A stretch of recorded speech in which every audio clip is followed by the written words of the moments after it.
Teach principles, not formulas. Richard P. Finman. Welcome to all. Today in Ray Optics, we'll discuss the combination of mirrors.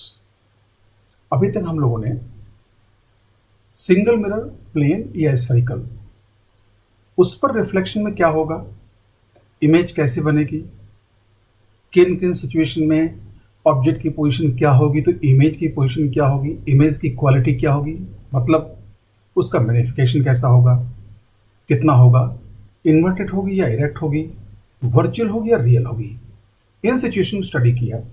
अब कई बार हमें कुछ devices में एक से ज़्यादा मिरर्स, स्फेरिकल या प्लेन या लेंसेस लगाने पड़ते हैं, तो जब इनको हम बोलते हैं कॉम्बिनेशन ऑफ डिवाइसेस। तो अभी हमने मिरर्स के बारे में बात की है, तो मिरर्स के कॉम्बिनेशन की बात करेंगे। एंड इसके साथ कई बार हमें कंप्लीट मिरर नहीं, स्प्लिटेड मिरर्स भी यूज करने पड़ते हैं स्फेरिकल। अब स्प्लिटेड मिरर हाफ भी हो सकते हैं, उनका कुछ पोर्शन सेंट्रल से सिमेट्रिकली भी रिमूव किया जा सकता है। तो ये स्प्लिटेड मिरर्स के कंडीशन में क्या करेंगे। और कई बार ऐसा भी हो सकता है कि मिरर अपनी जगह पे ना हो, जहां होना चाहिए वहां से उसको शिफ्ट किया गया हो, तो उन शिफ्टिंग की कंडीशन में क्या करेंगे, इन चीज़ों को हम आज डिस्कस करना शुरू करेंगे। So let us see combination of spherical mirrors and some other allied topics. अब आगे चलें उससे पहले अभी तक जो हमने किया उसको बहुत जल्दी से उन फार्मूलों को रिवाइज कर लें। पहला था कार्टेशियन साइन कन्वेंशन। अब कार्टेशियन रिवीजन का पर्पज ये है कि हम उन चीज़ों को इतना शॉर्ट कर लें कि जब जहां चाहें उसको रिकॉल कर सकें। तो कार्टेशियन साइन कन्वेंशन को हम इस तरह से रिप्रेजेंट कर सकते हैं। सी हियर, यहाँ पे ये ओ मतलब पोल, यहाँ पे ऑप्टिकल डिवाइस होगी और इधर से पेरेक्सियल इंसिडेंट रे है, मतलब ऑप्टिकल डिवाइस की रिफ्लेक्टिंग फेस टुवर्ड्स लेफ्ट होगी। तो अगर इधर से रे आ रही है तो ये प्रिंसिपल एक्सिस, मतलब उस पर ये पॉजिटिव एक्स डायरेक्शन होगी और ये पॉजिटिव वाई। इसका रिवर्स भी हो सकता है इस तरह से, अगर पेरेक्सियल रे इधर से आ रही है, मतलब ऑप्टिकल मिरर की या डिवाइस की रिफ्लेक्टिंग सरफेस इस तरफ हो टुवर्ड्स राइट, तो साइन कन्वेंशन ये होगा, मतलब पॉजिटिव एक्स डायरेक्शन किधर होगी, टुवर्ड्स लेफ्ट। तो डिपेंडिंग ऑन रे किधर से आ रही है, हम इन दोनों में से कोई सा भी कन्वेंशन एक ही है, बट इस बात का ध्यान रखेंगे कि रे किधर से आ रही है, तो दोनों में से कोई सा भी डायग्राम हम यूज कर लेंगे। और गलती ना हो इसके लिए इस डायग्राम को बहुत शॉर्ट में हम उस डिवाइस के साथ अटैच कर देंगे। Let us see when we see solve the problem how will use it. Then mirror equation आपको ध्यान होगा, 1/v + 1/u = 1/f। Focal length of concave mirror is negative, focal length of convex mirror is positive and focal length of plane mirror is infinite. अब देखिए ये equation हम plane mirror के लिए भी यूज कर सकते हैं। अब प्लेन मिरर का रेडियस कर्वेचर इनफाइनाइट होती है, तो उसका फोकल लेंथ भी इनफाइनाइट होगा। तो अगर इसमें f को इनफाइनाइट रख दें तो ये इक्वेशन प्लेन मिरर के लिए एप्लीकेबल होगी। नाउ उसके बाद हमने मैग्नीफिकेशन या ट्रांसवर्स मैग्नीफिकेशन की बात की थी, that was m = hi/ho = -v/u। अब इसमें क्या था, अगर m नेगेटिव है तो इन्वर्टेड मीन्स जिस तरफ ऑब्जेक्ट होगा उसके अपोजिट साइड प्रिंसिपल एक्सिस के इमेज होगी। अगर m पॉजिटिव तो इरेक्ट इमेज, मतलब इमेज और ऑब्जेक्ट दोनों प्रिंसिपल एक्सिस के एक ही तरफ होंगे। मॉड m > 1 तो इमेज एनलार्ज, इमेज का साइज या इमेज का एक्सटेंशन प्रिंसिपल एक्सिस के परपेंडिकुलर ऑब्जेक्ट के कंपैरिजन में ज्यादा होगा। m < 1 स्मॉलर या शॉर्टेंड इमेज। ये मैग्नीफिकेशन ट्रांसवर्स की बात थी। देन वी हैव लॉन्गिट्यूडनल और एक्सियल मैग्नीफिकेशन। ये फाइनाइट ऑब्जेक्ट के लिए था, VA - VB/UA - UB। लॉन्गिट्यूडनल और axial magnification for very small size object, मतलब इन्फिनिटली स्मॉल साइज ऑब्जेक्ट के लिए अगर हमें फाइंड करना हो तो इस रिलेशन को यूज इन प्रिंसिपल कर सकते हैं, बट एडवाइज नहीं किया जाएगा। उसके लिए हम मिरर इक्वेशन को डिफरेंशिएट करके बहुत इजीली एक सिंपल रिलेशन ऑब्टेन कर सकते हैं। एंड इसको डिफरेंशिएट करेंगे, हमें मिलेगा ml = dv/du, ये डिफरेंशिएट करना है। And after that what we obtain, -v² / u²। And अगर इसमें ट्रांसवर्स मैग्निफिकेशन को हम कंबाइन करें तो you can see it will be equal to -m²। अब यहां तक की बात हम लास्ट टर्म पे कवर कर चुके थे। आगे आज जिन बातों को हमें कवर करना है उनके बारे में देखते हैं। Combination of mirrors, what we do in combination of mirrors. अब आप सोच सकते हैं, image made by the first device serves as object for the next device. बड़ा सिंपल आइडिया है। आप सोचिए जरा कि अगर हमें फर्स्ट डिवाइस पर लाइट इंसिडेंट हुई, उससे जो लाइट रिफ्लेक्ट होकर सेकंड डिवाइस पे गई, तो वो लाइट सेकंड डिवाइस के लिए इमेज बनाने का काम करेगी। मतलब यहां से फर्स्ट डिवाइस की जो ऐसा महसूस होगा कि फर्स्ट डिवाइस की जो इमेज थी उससे लाइट आ रही है सेकंड डिवाइस पर। इसलिए ऐसा कहा गया कि image made by the first device serves as object for the next device. और नेक्स्ट के बाद और तीसरी डिवाइस हो सकती है। इसमें कितने भी डिवाइसेस हो, कितने भी मिरर्स हो एक के बाद एक, तो जिस पहले मिरर की जो इमेज होगी वो दूसरे मिरर की ऑब्जेक्ट, फिर दूसरे की जो इमेज होगी तीसरे का ऑब्जेक्ट, फिर तीसरे की जो इमेज होगी चौथे का ऑब्जेक्ट, एंड सो ऑन। इसलिए इसमें कह दिया गया image made by the first device serves as an object for the next device. Combination of mirror के साथ एक और आइडिया है transverse shifting of mirrors. Mirror को जिस जगह था उस जगह से प्रिंसिपल एक्सिस के परपेंडिकुलर अगर शिफ्टिंग कर दी जाए तो उस केस में मिरर जहां जाएगा उसकी प्रिंसिपल एक्सिस तो उसके पोल से पास होगी, तो वो अपने साथ अपनी प्रिंसिपल एक्सिस को ले जाएगा। Shift the principal axis together with the mirror. तो अगर मिरर की ट्रांसफर शिफ्टिंग हो रही हो तो जितना मिरर शिफ्टेड है उतना ही प्रिंसिपल एक्सिस शिफ्ट कर लीजिए। मतलब ओल्ड प्रिंसिपल एक्सिस ध्यान में रखते हुए अब नई प्रिंसिपल एक्सिस आ गई। ऐसा क्यों कह रहे हैं कि ओल्ड प्रिंसिपल एक्सिस से मान लो कोई ऑब्जेक्ट था, अब हमने ऑब्जेक्ट को सपोज मैंने डाउनवर्ड मिरर को शिफ्ट किया, तो मिरर की अब नई प्रिंसिपल एक्सिस डाउनवर्ड आ गई, तो जितना मिरर का शिफ्ट हुआ अब ऑब्जेक्ट उससे ऊपर है, तो उस हाइट का हम ऑब्जेक्ट मान लेंगे। ये जब हम क्वेश्चन सॉल्व करेंगे तो इस आइडिया को ज्यादा अच्छी तरह समझ पाएंगे। Then we have truncated mirror. जैसे बात हुई कई सिचुएशन में हमें कंप्लीट मिरर अलाउड नहीं होता या हम वहां यूज नहीं कर सकते, मिरर का एक पार्ट यूज करेंगे। अगर ट्रंकेटेड मिरर है तो भी उसकी प्रिंसिपल एक्सिस क्या होगी ये डिसाइड करने के लिए हम मिरर को कंप्लीट मान लेते। अगर वो कंप्लीट मिरर होता तो कहां उसका पोल होता और कहां उसके प्रिंसिपल एक्सिस होती, उसी प्रिंसिपल एक्सिस को ट्रंकेटेड मिरर की प्रिंसिपल एक्सिस अज्यूम करेंगे। Principal axis located assuming the mirror to be a complete mirror means mirror भरे भी ट्रंकेटेड हो, ट्रंकेट में कटा हुआ हो, उसकी प्रिंसिपल एक्सिस हम कैसे डिसाइड करेंगे ये अज्यूम करते हुए कि अगर ये मिरर कंप्लीट होता, ट्रंकेटेड या कट किया हुआ ना होता, तो प्रिंसिपल एक्सिस कहां होती, वही प्रिंसिपल एक्सिस ट्रंकेटेड मिरर की प्रिंसिपल एक्सिस होगी। इन आइडियाज को आज हम कैसे अप्लाई किया जाएगा कैलकुलेशन में उनको देखेंगे। से example 1, what is that? A point source on the principal axis of a concave mirror of focal length 20 cm is 30 cm away from the mirror. A plane mirror is placed 50 cm away from the mirror as shown. मतलब एक point object एक concave mirror जिसकी focal length 20 centimetre है उससे 30 centimetre दूर principal axis पर उसके सामने रखा हुआ है, और कॉन्केव मिरर के ठीक सामने 50 सेंटीमीटर दूर एक हमने प्लेन में रख दिया। अब इसमें बहुत सारी इमेज बनेंगी, लेकिन हमें कंसीडर कैसे करना है। सपोज आपसे पूछा जाए कि रेज पहले जो कॉन्केव मिरर में इमेज बनी उसके बाद प्लेन मिरर में इमेज बनाइए, या पहले प्लेन मिरर से इमेज बनी फिर कॉन्केव मिरर इमेज। ऐसा इसलिए कि इस पॉइंट सोर्स से लाइट थोड़ी तरफ निकलेगी, तो इधर रह गई तो पहले प्लेन मिरर से रिफ्लेक्ट हुई फिर वो कॉन्केव मिरर से रिफ्लेक्ट होगी। तो ये सीक्वेंस क्या होगा? First image consider first reflection by plane mirror and second reflection by concave mirror. अगर हमने इधर जाने रे को कंसीडर किया तो हम क्या करेंगे? Consider first reflection at the concave mirror and second at the plane mirror. ये मेंशन होगा, मान लो आपसे कभी पूछा जाए तो कैसे इसको डिस्कस करेंगे।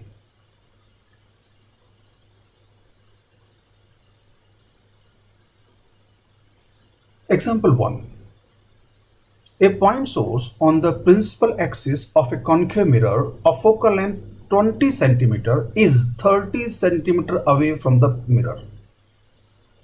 ए plane mirror is placed 50 centimetre away from the mirror as shown. अभी सिचुएशन ऐसी है, इसमें देखिए as such if you see, ये जो स्टार टाइप हमने ऑब्जेक्ट शो किया है, इससे लाइट तो चारों तरफ निकलेगी। अगर हमने इधर जाती हुई रे को लिया तो वो रे पहले कॉन्केव मिरर से रिफ्लेक्ट होगी और उसके बाद जाके प्लेन मिरर से, और इधर जाती हुई रे को लिया तो पहले प्लेन मिरर से रिफ्लेक्ट होगी और उसके बाद कॉन्केव मिरर से। अब हमें एनालिसिस में इस बात का ध्यान रखना है कि पहले कौन सा रिफ्लेक्शन कंसिडर करना है। वैसे फिजिकल सिचुएशन में ये तो अपने आप डिसाइड हो जाता है, बट क्वेश्चंस में चीज मेंशन की जाती है। Let us see what is first part. A, find location of the final image considering first reflection at the concave mirror and second at the plane mirror. अब देखिए क्लियर कह दिया कि पहला रिफ्लेक्शन आपको कॉन्केव मिरर पे consider करना है और दूसरा रिफ्लेक्शन प्लेन मिरर पे। इट मींस कॉन्केव मिरर से जो इमेज बनेगी वो प्लेन मिरर के लिए ऑब्जेक्ट का काम करेगी, और फिर प्लेन मिरर से जो इमेज बनेगी उस इमेज को लोकेट करना है। Let us see how will do. Idea ये होगा, image made by the concave mirror is object for the plane mirror. जो हमने पहले बात की थी, image made by the first mirror will serve as an object to the second mirror. वो principle हमने यहाँ यूज कर लिया। अब हम कॉन्केव मिरर से इमेज लोकेट करें, उसके लिए इस डायग्राम को वापस रिप्रोड्यूस कर लें। एंड ये साइन कन्वेंशन, देखिए मैंने कहा था उस डायग्राम को यहाँ शॉर्ट में बना लेंगे। अब ये ऑब्जेक्ट है, इससे रेत इधर आएंगी तो ये साइन कन्वेंशन, मतलब towards right will be positive direction. So what we can decide further here, u1 is equal to -30। ये यहाँ से u ऑब्जेक्ट डिस्टेंस होगी तो 1 मतलब पहला रिफ्लेक्शन, तो u1 -30 पॉजिटिव x के अपोजिट है, and f is equal to -20।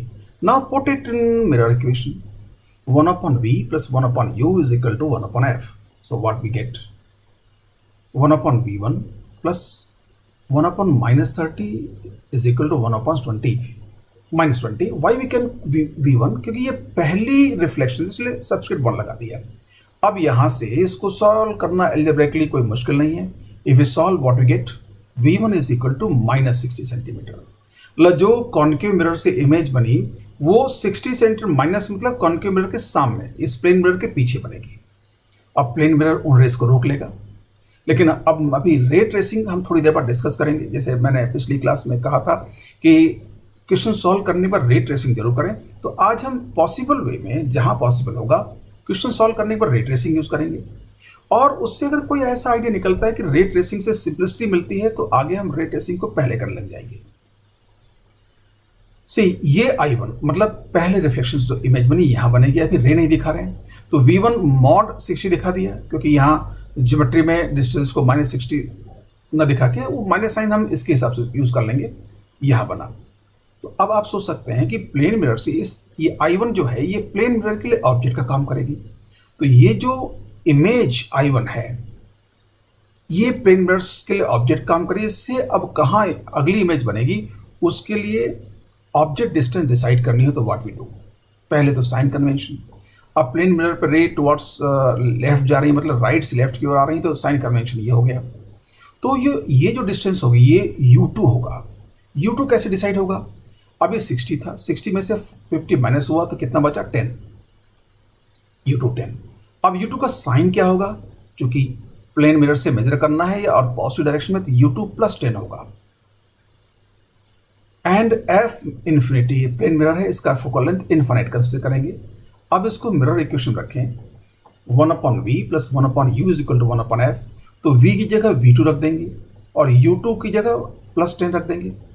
1/v2 + 1/10 is equal to 1/∞, and it is simply v2 is equal to -10। इसका मतलब -10 मतलब इस तरफ जितना ऑब्जेक्ट पीछे है उतना ही आगे उसकी इमेज बनेगी। So what you get, and ये रियल इमेज होगी। Real image 10 centimetre in front of the plane mirror, plane mirrors के 10 सेंटीमीटर टुवर्ड्स राइट, या यूँ कहें ये ऑब्जेक्ट से 10 सेंटीमीटर, ये टोटल डिस्टेंस 20 बचा, 20 का बाइसेक्टर यहाँ पे इमेज बनेगी।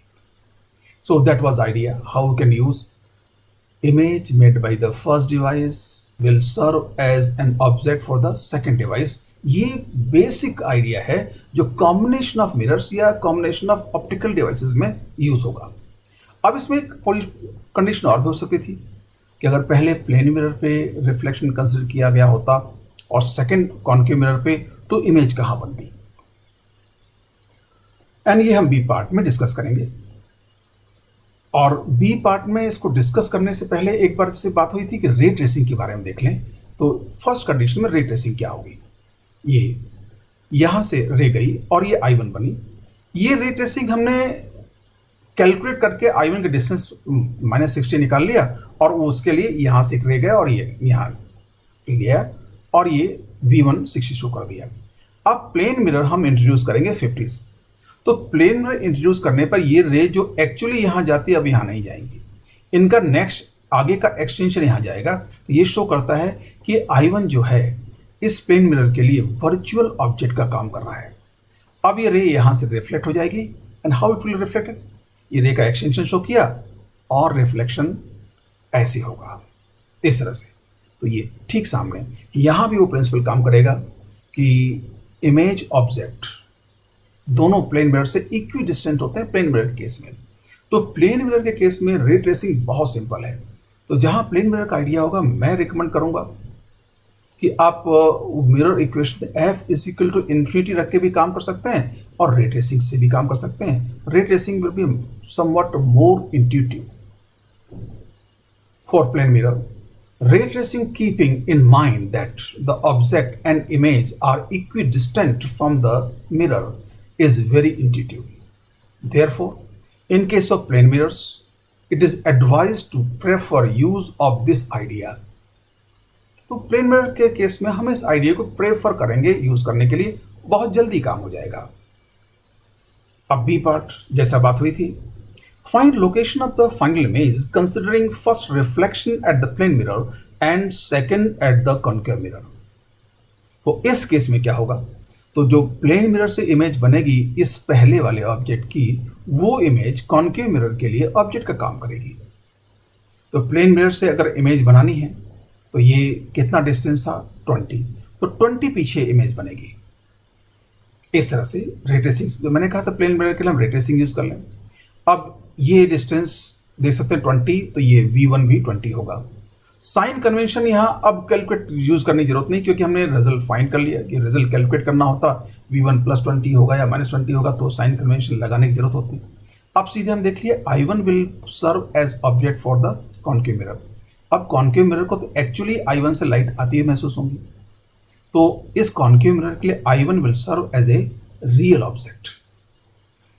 Image made by the plane mirror is object for the concave mirror, ये आइडिया था। एंड कॉन्केव मिरर के लिए कैसा ऑब्जेक्ट, ये भी देख लिया, रियल ऑब्जेक्ट। कॉन्केव मिरर के लिए चीजें डिसाइड करने के लिए हमें साइन कन्वेंशन की बात करनी होगी। तो कॉन्केव मिरर पर तो रे फ्रॉम लेफ्ट टुवर्ड राइट जा रही हैं, तो ये साइन कन्वेंशन का डायग्राम बना दिया। तो ये जो टोटल डिस्टेंस हुई इस इमेज की, कितना डिस्टेंस, 50 इधर, 20 इधर, 70। तो इस कॉन्केव मिरर के लिए U होगा मॉड 70 और साइन के साथ -70। U का मॉड 70 और साइन के साथ -70, क्योंकि ये हमें इंसिडेंट रे के अपोजिट डायरेक्शन में मेजर करना पड़ रहा है। So U2 is -70 centimetre and F -20 दिया हुआ है। And we substitute these things in mirror equation 1/V + 1/U = 1/F। V की जगह हम V2 रख देंगे और U की जगह U2 की वैल्यू -70। 1/V2 + 1/-70 = 1/-20। एंड इसको भी अलजेब्राइकली सॉल्व करना मुश्किल नहीं है, you can solve and you will get the value V2 = -28 centimetre. मतलब अब इस केस में जो कॉन्केव मिरर से इमेज बनेगी, कॉन्केव मिरर के सामने 28 सेंटीमीटर दूर, मतलब थोड़ा सा यहाँ कहीं बनेगी। ये 30 था, इस जगह इमेज बनेगी एंड वो इमेज रियल होगी। Real image 28 centimetre in front of the plane mirror. तो ये आइडिया हमने देखा कि अगर एक के बाद एक डिवाइसेस टेंडम में होंगी, मतलब पहले का रिफ्लेक्शंस जो रे हैं, रिफ्लेक्टेंस जो रे मिली वो दूसरे पर जा रही हैं, फिर उससे से तीसरे पर जा रही हैं। तो इस केस में हम एक बड़ा सिंपल आइडिया, मैं उसको एक बार और रीइटरेट कर दूं, image made by the first device will serve as an object for the next device. ये आइडिया यूज करेंगे। C part, where should the plane mirror be placed so that the final image is obtained at the initial object, considering reflections first at the plane mirror and then at the concave mirror. Place में हमें क्या decide करना है कि हम plane mirror को कहाँ रखते कि फाइनल इमेज ऑब्जेक्ट पर ही बनती। पहला रिफ्लेक्शन प्लेन मिरर पर कंसिडर करते हुए और दूसरा कॉनकेव मिरर पर। मतलब यहाँ से बहुत आसानी से सोचा जा सकता है कि अगर कॉनकेव मिरर पर रिफ्लेक्शन के बाद रे आपस उसको रिट्रेस कर लें तो वापस कहाँ पहुंचेंगी, ऑब्जेक्ट पर, सारी की सारी रे। तो ये आइडिया ऑप्टिकल रिवर्सिबिलिटी का यहाँ अप्लाई हुआ। तो अब इस आइडिया को अप्लाई करने के लिए हम बड़ा आसानी से सोच सकते हैं कि कॉनकेव मिरर पर नॉर्मल इंसिडेंस होना चाहिए, तभी तो रे रिवर्स होंगी। और नॉर्मल इंसिडेंस होने के लिए जरूरी है कि कॉनकेव मिरर पर जो रे आ रही होती है वो कहाँ से आती, उसके सेंटर ऑफ कर्वेचर से। मतलब प्लेन मिरर से जो इमेज बनती वो कॉनकेव मिरर के सेंटर ऑफ कर्वेचर बनती। अब ये बड़ा सिंपल आइडिया, बहुत मुश्किल नहीं है और काफ़ी सिंपल और बहुत सिंपल भी नहीं है। मैं क्यों कह रहा हूँ कि बहुत मुश्किल भी नहीं है, कि इसको सोचना बड़ा आसान है। और मैं क्यों कह रहा हूँ कि बहुत सिंपल भी नहीं है, क्योंकि इन ऐसे आइडियाज़ को आप केवल अपने जो आइडियाज़ प्रिंसिपल जो सीखे हैं उनको क्वालिटेटिवली अप्लाई करके पहुँच सकते हैं। इन डिसीजंस पर आप किसी भी इक्वेशन को यूज़ करके, किसी फार्मूले को यूज़ करके नहीं पहुँच सकते। और यही टाइप के डिसीजन ज्योमेट्रिकल ऑप्टिक्स की सबसे बड़ी डिफिकल्टी क्रिएट करते हैं। Late us see how will consider it here. From the principle of optical reversibility, the rays reflected from the plane mirror must fall at normal incidence at the concave mirror. So the image made by the plane mirror after the first reflection be at the center of curvature of the concave mirror. ये idea हमने discuss कर लिया। Now let us see how we can materialize it. अब इसमें calculation की जरूरत नहीं, हम सीधे रे डायग्राम बनाएं और शायद सॉल्यूशन तक पहुंच जाएं। ये हमने कॉनकेव मिरर और ये ऑब्जेक्ट, अब मिरर को हमने लोकेशन मेजर करके यहाँ शो नहीं किया है, बट क्या होगा कि यहाँ से कोई एक आर्बिट्री रे ले लें और ये यहाँ गई और उसकी इमेज यहाँ बनेगी और ये रे यहाँ पे नॉर्मल इंसिडेंस होना चाहिए। मतलब ये रे कहाँ से आती हुई महसूस होनी चाहिए, सेंटर ऑफ कर्वेचर से। मतलब जहाँ पर प्लेन मिरर की इमेज बनेगी वो कॉनकेव मिरर का सेंटर ऑफ कर्वेचर होना चाहिए। This way, C and center of curvature कितना डिस्टेंस पे होगा, double of focal length. Focal length 20 था तो ये 40 हो गया। अब यहाँ से आप प्लेन मिरर के डिस्टेंस बिना किसी कैलकुलेशन निकाल सकते हैं। You know that object and image both are equidistant from the plane mirror. तो ये अगर 40 था, ये 30 था, तो ये डिस्टेंस कितना बचा, 10 बचा, तो ये 5 और 5। अगर ये 5 और 5 हुआ तो हमारे पास डिस्टेंस ये मिरर से कितना बचा, 30 + 5, 35 centimetre. So in this way we have obtained solution very easily with ray tracing. Now I will suggest you in such situation where we have to use कि आप कौन सा रूल, कौन सा लॉ अप्लाई करेंगे, वो आपको सब्जेक्ट के अंडरस्टैंडिंग से ही मालूम पड़ेगा। आपको कितना उस सिचुएशन विजुलाइज हो रही है उससे मालूम पड़ेगा। आप उन चीज़ों को इक्वेशन से नहीं निकाल सकते। इसलिए मैं बार बार कह रहा हूँ कि ट्राई टू अंडरस्टैंड प्रिंसिपल्स, उनको विजुलाइज करने की कोशिश करें, उनका अपने माइंड में एक मॉडल बनाए। मॉडल मतलब यहाँ तो रे डायग्राम है, वो सिचुएशन आपको विजुलाइज हो तो आप डिसाइड कर पाओगे कब कहाँ कौन सी चीज़ अप्लाई होगी। ये डिसीजन होने के बाद कब कहाँ कौन सी चीज़ अप्लाई होगी तब कैलकुलेशन की बात आती है। अब ये तो आइडिया कोई बहुत मुश्किल नहीं था। Let us come on the next example 2। अभी हमने एक स्फेरिकल मिरर और एक प्लेन मिरर का कॉम्बिनेशन लिया। अब दो स्फेरिकल मिरर के कॉम्बिनेशन की बात करें और देखेंगे उसमें भी ठीक यही आइडिया एप्लीकेबल होगा।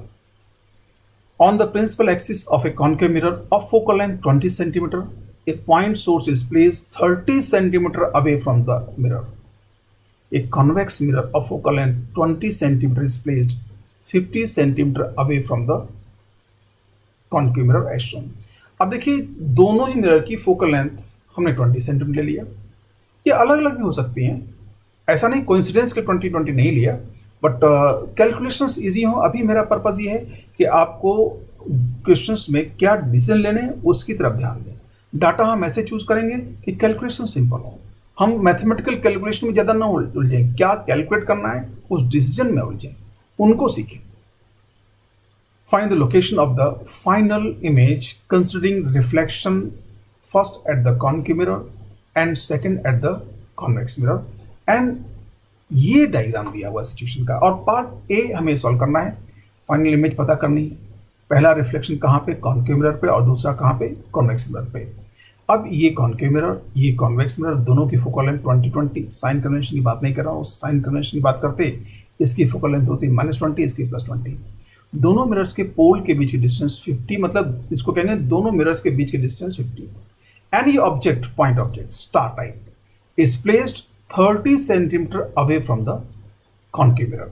अब पहला रिफ्लेक्शन हमें कॉन्केव मिरर पर कंसिडर करना है, तो पहले हम साइन कन्वेंशन का डायग्राम कॉन्केव मिरर के लिए देखें। How will do it?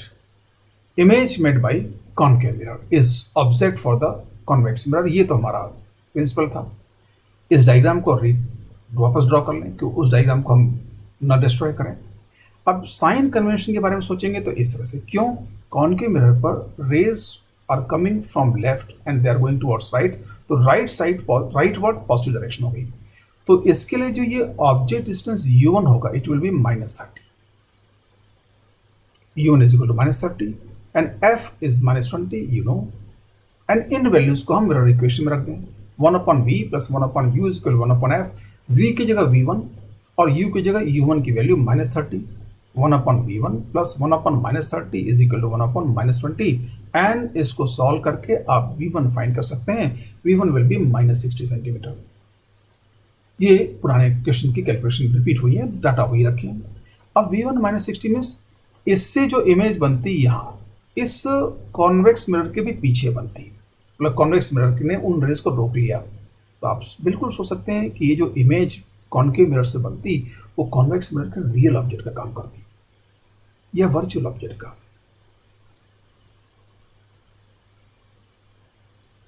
ये बात अगर आप, मैं रुका क्यों इसमें, वो इसलिए कि आप ध्यान करें वर्चुअल ऑब्जेक्ट क्या होता है। अगर किसी डिवाइस से कोई रियल इमेज बनती है, उसको बनने से पहले हमने दूसरी डिवाइस रख दी, तो दूसरी डिवाइस की जो वो रियल इमेज बनती है वो किसका काम करेगी, वर्चुअल। तो ये जो ऑब्जेक्ट, इससे इमेज बनती इस डिवाइस के लिए कैसा काम करेगी, वर्चुअल ऑब्जेक्ट का। This way I1। अब ये डिस्टेंस v1 60 सेंटीमीटर निकाल लिया, मॉडुलस हमने लिख दिया, तो -60 मतलब हमने यूज कर लिया कि मिरर के इस तरफ होगा। अब ये I1 कॉन्वेक्स मिरर के लिए ऑब्जेक्ट का काम करेगी। तो ये डिस्टेंस आप देख सकते हैं 60 - 50 10, तो ये कॉन्वेक्स मिरर के लिए u2 होगा। अब u2 का साइन क्या होगा उसको डिसाइड करने के लिए हमें साइन कन्वेंशन की जरूरत पड़ेगी। अब image made by convex mirror calculate करना है, से u2 10 सेंटीमीटर हमने जियोमेट्रिकली डिस्टेंस कैलकुलेट कर लिया, 60 - 50 10, but what will be sign for this, will use sign convention. अब कॉन्वेक्स मिरर पर रेज कहाँ से आ रही है, फ्रॉम राइट टुवर्ड्स लेफ्ट, तो टुवर्ड्स लेफ्ट पॉजिटिव हुआ तो जो u2 होगा वो साइन में प्लस आएगा, so u2 is equal +10 and f तो +20 है। इन वैल्यूज को मिरर इक्वेशन रखें, इन वैल्यूज को मिरर इक्वेशन में रखें, 1/v plus 1/u is equal to 1/f। v की जगह v2, u की जगह u2 की वैल्यू 10 और f की जगह उसकी value +20। 1/v2 plus 1/10 is equal to 1/20, and here the calculations are not very difficult. You can calculate v2 will be -20 centimeter. -20 means इस कॉन्वेक्स मिरर के सामने -20, अब ये 20 ही तो बचा था, 50 - 30 20, तो ये जो फाइनल इमेज कहाँ बनी, ऑब्जेक्ट के ऊपर ही बनी, और कैसी बनी, real. This v2 20, real image 20 centimetre in front of the convex mirror और एट द सोर्स इटसेल्फ, जो इनिशियल सोर्स था, जो इनिशियल ऑब्जेक्ट था उसी पर। इस सिचुएशन में हमने क्या देखा, पहले रिफ्लेक्शन हमने कॉन्वेक्स मिरर से, कॉन्केव मिरर से कंसिडर किया और उसके बाद कॉन्वेक्स मिरर से। अब इसका रिवर्स सीक्वेंस लेते तो क्या होता, B part, find location of the final image considering reflection first at the convex mirror and second at the concave mirror। अब इसमें पहला रिफ्लेक्शन हमें कॉन्वेक्स मिरर से लेना है और दूसरा कॉन्केव मिरर से। So what the idea will be, ये जो डायग्राम था हम रिप्रोड्यूस करेंगे और प्रिंसिपल वही यूज करेंगे, image made by the first mirror means convex will serve as an object for the second mirror means concave. तो कॉन्वेक्स मिरर से जो ऑब्जेक्ट की डिस्टेंस अभी 20 सेंटीमीटर 50 माइनस 30 होगी, और उसका साइन क्या आएगा उसके लिए हमें साइन कन्वेंशन का डायग्राम यहाँ पे वापस बना देंगे।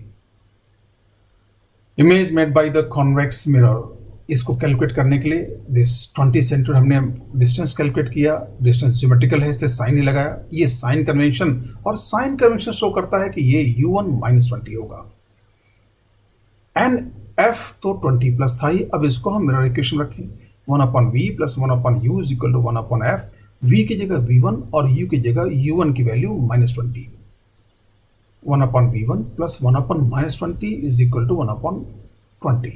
अब इसको सॉल्व करके you will get v1 is equal to 10 centimetre. 10 plus का आया, प्लस का मतलब ये जो इमेज बनी ये कॉन्वेक्स मिरर के अंदर ही बनी, मतलब वर्चुअल इमेज। अब ये v1 will serve as an object for the concave mirror, तो ये 10 सेंटीमीटर इधर आएगा और ये 50 ऐड होके हो जाएगा 60। ये I1 अब कॉन्केव मिरर के लिए ऑब्जेक्ट काम करेगी।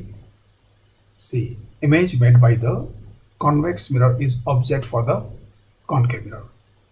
ये कॉम्बिनेशनल डिवाइसेस का बेसिक प्रिंसिपल यही है, आप इसको पेशेंटली यूज करते जाएं और you can solve any kind of problem. Image made by the concave mirror के लिए हम साइन कन्वेंशन कॉन्केव मिरर के लिए यूज करें, तो ये जो 60 से 50 प्लस 10 60 था ये u2 होगा, और उसका साइन क्या होगा माइनस। u2 60 ज्योमेट्रिकल डिस्टेंस है इसलिए विदाउट साइन शो किया, बट u2 की वैल्यू क्या होगी with this sign convention, this will be -60, and f तो -20 था। अब इसको हम मिरर इक्वेशन रख दें, 1/v plus 1/u is equal to 1/f, तो v की जगह v2, u की जगह u2 की वैल्यू -60 और f की जगह 1/20, and we can solve it. After solving what you get, v2 is equal to -30, मतलब कॉन्केव मिरर से माइनस साइड, मतलब कॉन्केव मिरर के सामने उससे 30 सेंटीमीटर दूर फाइनल इमेज बनेगी। मतलब अगेन यहाँ पे फाइनल इमेज कहाँ मिली, जो हमारा इनिशियल ऑब्जेक्ट था उसी पर, that is by chance, the numerical values are like that, हमें ऐसा सरप्राइजिंग या इंटरेस्टिंग रिजल्ट मिल रहा है। And this image is real image 30 centimetre in front of the concave mirror और एट द सोर्स इटसेल्फ। तो ये बात हुई दो स्फेरिकल मिरर के कॉम्बिनेशन की। अब जिसे कहा कि इन डिवाइसेस के कॉम्बिनेशन में हमें केवल एक आइडिया यूज करना है, वो image made by the first device is object for the next device. अब ऐसे केसेस में मैंने देखा है कई बुक में कुछ फार्मूलेज मिल जाते हैं, स्पेशली लेंसेज के केस में। लेंसेज में एक के बाद एक लेंस होंगे तो उनके कई कुछ केसेस के जनरल फार्मूले, और स्टूडेंट उन फार्मूलेज को याद कर लेते हैं और उनको यूज करने की कोशिश करते हैं, सोचेंगे जल्दी हो जाएगा, लेकिन उन फार्मूलों को जितनी बार याद करेंगे उतनी बार आप भूलेंगे। तो उस केस में भी अगर आप ये काम यूज करें, क्या अगर एक के बाद एक लेंस है तो image made by the first lens is object for the second lens, and we can get solution very easily. और एक बात और बता दूं, आईटी में अभी तक इस टाइप के कॉम्बिनेशन के जितने भी क्वेश्चन आए हैं उन सारे क्वेश्चंस में आप कोई फार्मूला यूज नहीं कर सकते, यू हैव टू उसको वहीं एनालाइज करना पड़ेगा, because the exam is very conceptual. वो आपकी मेमोरी टेस्ट नहीं करता, हाउ आप आईटी में आपने सब्जेक्ट को कितना समझा है वही टेस्ट होता है।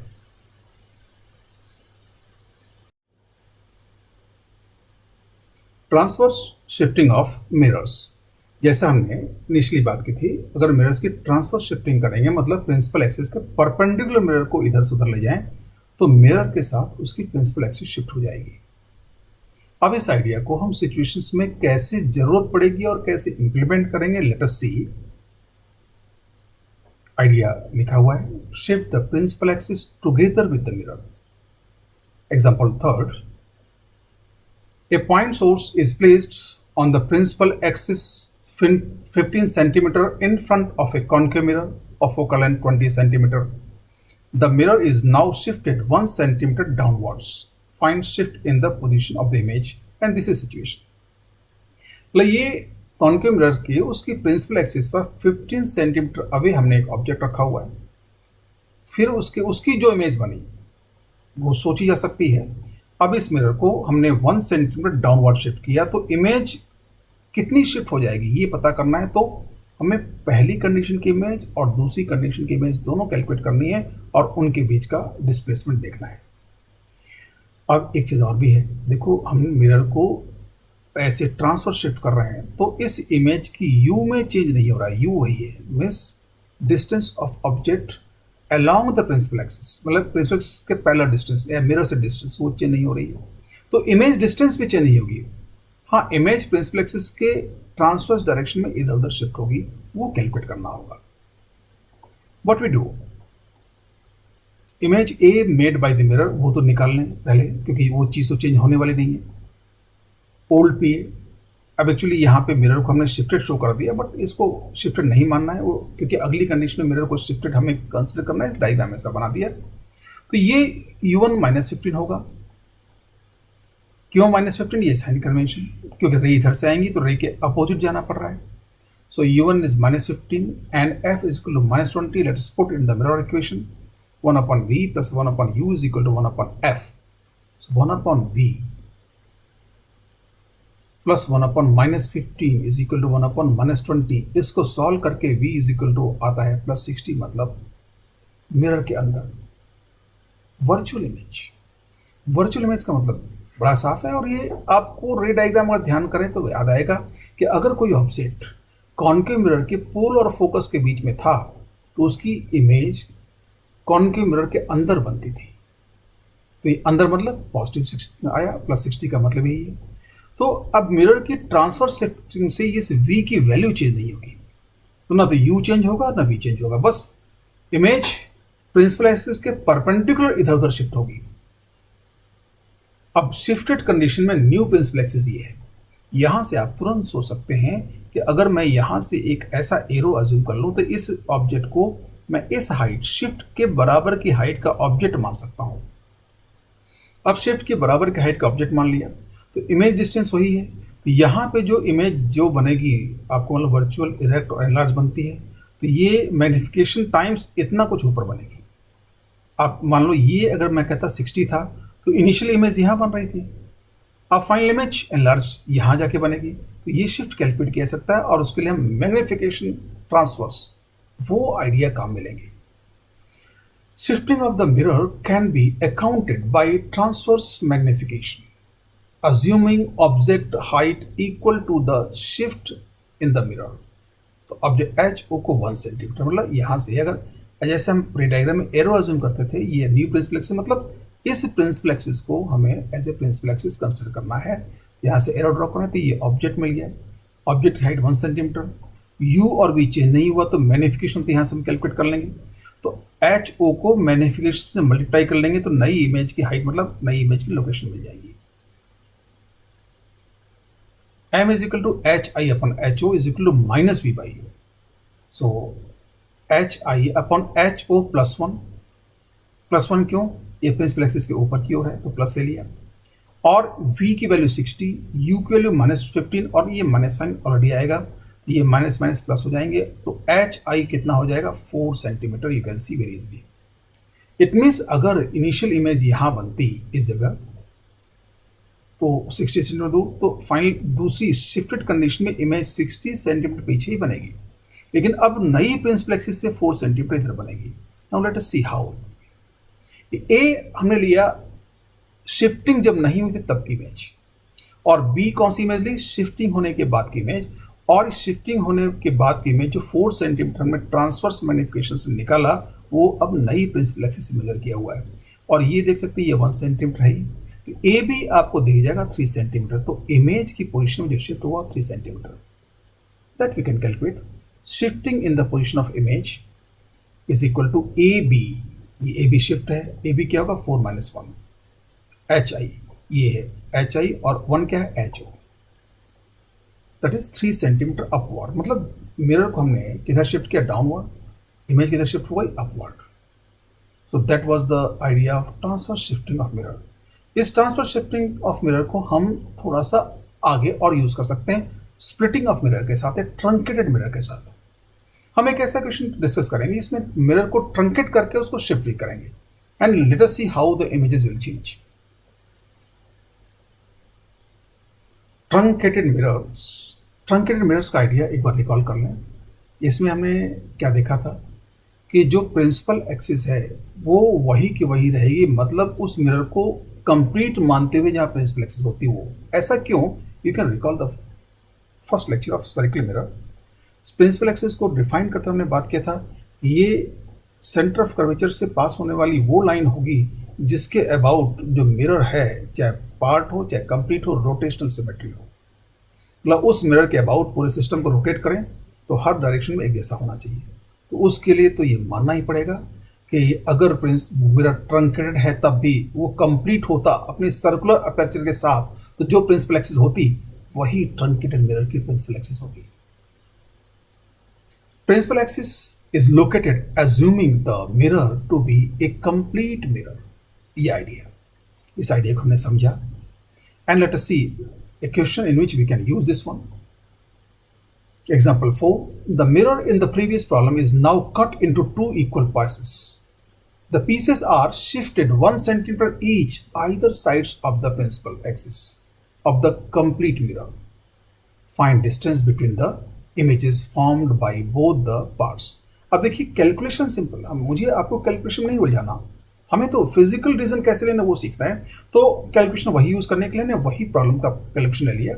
अब वो जो कंप्लीट मिरर था उसको हम दो पार्ट में बांट दिया और एक पार्ट को प्रिंसिपल एक्सिस के एक तरफ ले गए, दूसरे को दूसरी तरफ। मतलब हम यहाँ डायग्राम देखेंगे, ये प्रिंसिपल एक्सिस ऐसा मिरर, एक पार्ट इधर वाला एक पार्ट इधर वाला। तो जो ऊपर वाला पार्ट है उसको ऊपर की तरफ शिफ्ट कर देंगे प्रिंसिपल एक्सिस के, और जो नीचे वाला पार्ट है उसको नीचे की ओर शिफ्ट कर देंगे दिस वे। अब देखिए ये जो लाइन थी बीच वाली, ये ओल्ड प्रिंसिपल एक्सिस है। अब ये मिरर अगर शिफ्टेड नहीं होते यहाँ होते, अब इसको इधर ले गए तो पोल इसका यहाँ चला गया, तो ये नई प्रिंसिपल एक्सिस हो गई और ये नई प्रिंसिपल एक्सिस। यहाँ हमने हाफ हाफ मिरर लिया है तो पोल यही रहा। और ये जो object distance 15 centimetre, what we do in solution, ये M1 M2 मान लिया। तो M1 के लिए अगर देखें तो ये ओल्ड PA था, M1 के लिए PA1 जो इसकी प्रिंसिपल एक्सिस, M2 के लिए PA2 इसकी प्रिंसिपल एक्सिस, इसके यहाँ से इसके साथ चली आई, ये इसके साथ चली गई, यही था। Principal axis is located assuming the principal to be a complete mirror, one thing. And जब मिरर को शिफ्ट किया तो प्रिंसिपल एक्सिस मिरर के साथ शिफ्ट हो गई, क्योंकि ये हाफ पीस यहाँ होते तो यही प्रिंसिपल एक्सिस होती, शिफ्ट किया तो यहाँ चली गई। अब M1 के लिए अगर इमेज देखेंगे तो हम ये ऑब्जेक्ट हाइट 1 सेंटीमीटर डाउनवर्ड, ऐसे M2 के लिए तो यहाँ से ऑब्जेक्ट हाइट 1 सेंटीमीटर अपवर्ड। अब कैलकुलेशन तो वही है, U -15, तो V जो पिछली पार्ट में कैलकुलेट था 60 वही 60 आएगा और मैग्निफिकेशन 4 ही होगा। तो M1 के लिए ऑब्जेक्ट नीचे 4 है तो इस प्रिंसिपल एक्सिस से ये 1 सेंटीमीटर है तो मैग्निफिकेशन 4, तो यहाँ से नीचे 4 सेंटीमीटर बनेगा। ऐसे M2 से ऑब्जेक्ट ऊपर है तो मैग्निफिकेशन 4, तो M2 से इस प्रिंसिपल एक्सिस के ऊपर 4 बनेगा। Let us see how it will be. Borrowing values HI of from the previous problem, HI 4 था। Images I1 and I2 from the parts M1 M2 are shown in the figure. ये M1 से इसके principal axis से, क्योंकि ये object नीचे की ओर है तो 1 सेंटीमीटर मैग्निफिकेशन 4, तो 4 × 1 4 सेंटीमीटर नीचे की ओर, ये वर्चुअल इमेज I1 बनी। ऐसे ही M2 की प्रिंसिपल एक्सिस ये है, इससे 4 सेंटीमीटर ऊपर I2 बनेगी, ये 4 सेंटीमीटर। अब हमें I1 I2 के बीच डिस्टेंस निकालनी है। ये डायग्राम शो करने के बाद आप सीधे डिस्टेंस निकाल सकते हैं। वो क्या, ये H1 प्लस HI और HI ऐड कर दें तो इसमें 4 सेंटीमीटर 2 बार काउंट हो गया, तो उसको एक बार माइनस कर देंगे, means this twice of shift minus कर देंगे। तो distance between the images what it will B, I1 I2 ये डिस्टेंस है, 2HI minus sum of shift of the mirror parts. Simple था, 2HI में 2HI मतलब ये और ये डिस्टेंस ऐड कर लेकिन हमें टोटल डिस्टेंस ये फाइंड करनी है। उसमें देखिए ये distance twice of shift of the mirrors, या दोनों मिरर की शिफ्ट का सम 2 बार काउंट हुआ तो एक बार इसको माइनस कर देंगे। इसमें डबल भी कह सकते हैं क्योंकि यहाँ दोनों शिफ्ट इक्वल है, डबल बोल सकते हैं, लेकिन दोनों शिफ्ट अलग अलग हो सकती थी। एक को 1 सेंटीमीटर शिफ्ट करते, एक को 2, तो हम इसमें डबल नहीं माइनस करते, क्या करते, सम ऑफ शिफ्ट्स को जनरलाइज कर दिया, 2HI minus sum of shift in the mirror parts. So what we get, 2 × 4 - 2 that is 6 centimetre. So distance between the images is 6 centimetre. Now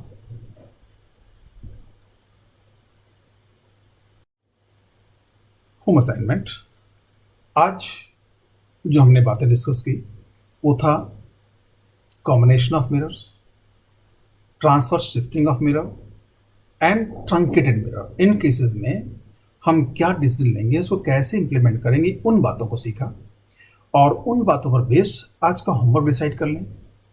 first revise all the example discuss in this lecture. ये तो आपको हर lecture में करना ही है, but today will start SCV chapter 18 geometrical optics का है। ये volume 1 में है। उसमें एक्सरसाइज में एमसीक्यू नहीं, एक्सरसाइज जो सब्जेक्टिव क्वेश्चन है वो स्टार्ट करेंगे। क्वेश्चन 1 to 10 एंड 12 और 13, ये जो 12 क्वेश्चन है ये कंप्लीटली केवल और केवल स्फेरिकल मिरर पर बेस्ड है। इसमें जो आपका क्वेश्चन नंबर 11 है उसमें प्लेन सरफेस से रिफ्रैक्शन और इन्वॉल्व है, इसलिए इसको हमने अब स्किप कर दिया। प्लेन सरफेस से रिफ्रैक्शन लेने के बाद इस क्वेश्चन को लेंगे। तो ये आपको 12 क्वेश्चन अटेम्प्ट करने हैं। नेक्स्ट क्लास में हम इमेज ऑब्जेक्ट वेलोसिटीज के बारे में बात करेंगे। ये प्लेन मिरर और स्फेरिकल मिरर का हम एक साथ लेंगे। ऐसा क्यों किया कि ये ऑप्टिक्स से बहुत ज़्यादा रिलेशन नहीं है, इसका रिलेशन काइनेमेटिक्स से है। लेकिन ऑप्टिक्स के जितने भी आइडियाज़ हमने सीखे वो आइडियाज़ इसमें बड़े स्किलफुली यूज होंगे। तो मेरा पर्पज़ ये था कि पहले हम उन आइडियाज़ को ग्रिप कर लें, उनको अच्छे समझ लें, तो इस मैकेनिकल जो अब मैकेनिक्स की एक एप्लीकेशन आई उसमें हम उसको कंफर्टेबली अप्लाई कर पाएँ। So we'll meet in next class. Thanks for patient listening in this lecture. We'll meet in the next lecture.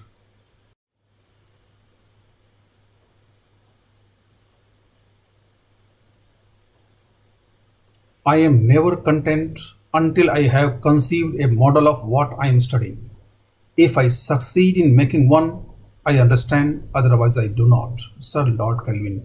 यहाँ मेरा स्ट्रेस कंसीव्ड ए मॉडल इस बात से केवल इतना सा है कि आप जिस चीज़ को आप समझने की कोशिश कर रहे हैं, जिसको आप स्टडी कर रहे हैं, उसका एक फिजिकल मॉडल आपके माइंड में बन रहा है नहीं बन रहा। ज्योमेट्रिकल ऑप्टिक्स में या रे ऑप्टिक्स में उस फिजिकल मॉडल का मतलब यहाँ मैं इंटरप्रेट करूँगा रे डायग्राम से। अगर रे डायग्राम आपके माइंड में कंसीव हो रहा है तो आप सब्जेक्ट को प्रॉपरली समझ रहे हैं। अगर रे डायग्राम कंसीव नहीं हो रहा है तो आप केवल कैलकुलेशन कर रहे हैं, उस सब्जेक्ट को समझ नहीं रहे हैं। इसलिए रे डायग्राम पर स्ट्रेस करें।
यार 1 घंटे चुप रहना भाई, तुम्हें चला रहा हूँ,